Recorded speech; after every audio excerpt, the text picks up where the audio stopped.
dandelions. Nakuha natin ito sa labas. At ito yung bulaklak niya. Ito yung dahon. Ayan siya, yung puno. Ayan, may ugat pa.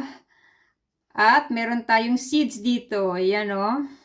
At ito ay edible, makakain daw. At medicine daw ito. Ayan, marami daw itong benefits. So, lahat daw nakakain dito. Unahin natin tikman yung bulaklak kung anong lasa. Ayan, hugasan na natin.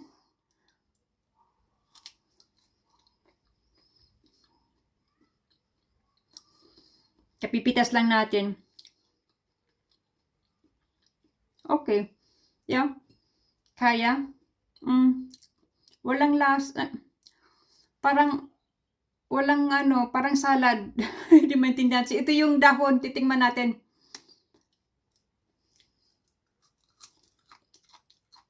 Parang manamis-namis yung bulaklak.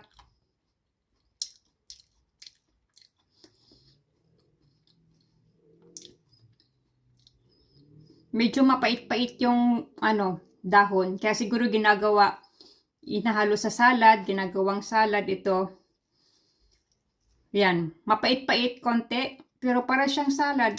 Para siyang hindi ko maintindihan niya.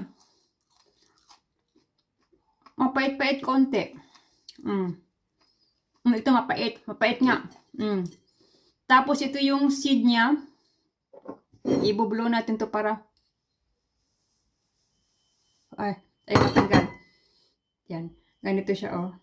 So ayan ang seed niya oh, nasa loob. Yan, pwede daw ito ihalo sa cereal.